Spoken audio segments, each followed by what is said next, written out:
Hello guys, আসসালামু আলাইকুম। এই যে বাড়িটা দেখতেছেন, এই হচ্ছে শরীফপুর।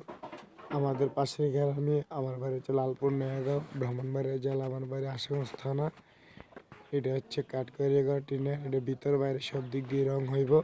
আসুন আপনাদেরকে বাইর সাইডে দেখাই। এই যে দেখতেছেন, এটা এদিক থেকে বাইর সাইড চতুর সাইডে কালার হবে। এই যে দেখুন, এদিক দিয়ে গাছ বেরোলে পুরাতন টিন। এই যে জানালা কত জঙ্গল পড়ছে। এই জানালাগুলো সাফ সুতরা করবো, তারপরে প্রাইমার মারবো, প্রাইমার মাইরা লং করবো।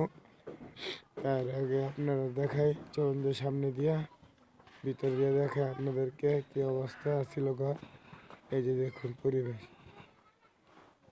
মানুষের রুম বন্ধ থাকলে কি অবস্থা হয় দেখুন। এগুলো রং মারছি, পিলারের মধ্যে আস্তর মারছি, সাদা প্রাইমার মারছি, কাঠের মধ্যে প্রাইমার মারছি, দরজায় প্রাইমার মারছি। এখন এটা রং হবে।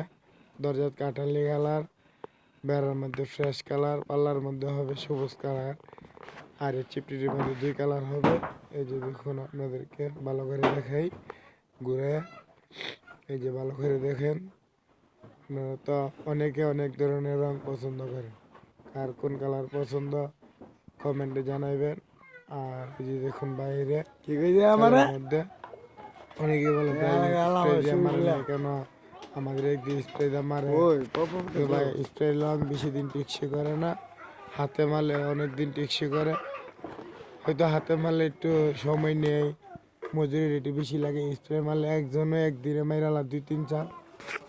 স্প্রে দিয়ে মারি না, আমরা ব্রাশ দিয়ে মারি। আর যারা আশুগঞ্জ ভিতরে আছেন তারা আমাদেরকে স্মরণ করেন। ওই দেখুন স্প্রে দিয়ে মারতেছি, আমার 2 সহকর্মী মারতেছে। এটা হচ্ছে আমরা বলি সিনজি কালার, বাংলায় বলে সবুজ কালার, মহিলারা বলে যেটা কি সবুজ সিনজি কালার মারতেছি। এই যে দেখুন আমার ভাতিজা কালার বানাইতেছে, কাটালি কালার হবে, জিলিকের কাট কালার। ভাতিজা ওই যে বাইরে থেকে আমার ভাতিজা এই যে এদিক দা লেডাক সেট মারছে টিন্ডির মধ্যে, পুরান টিন্ডির মধ্যে। ওই যে আরেকজন মিস্তুর কাজ করতেছে, আপনার কাটালের মধ্যে মহসিন মিস্তুর, বিদেশ থেকে আয় পড়ছে ছুটিতে। বায়া দিনের কামা এসে মাল দি আয় অনলাইনে দেখা কামো ছুটি নিয়ে আসিরা। আর ভিতরে কাঠ কালার মারা হইব, এক্ষুনি দেখাবো আপনাদেরকে। বানাও তো।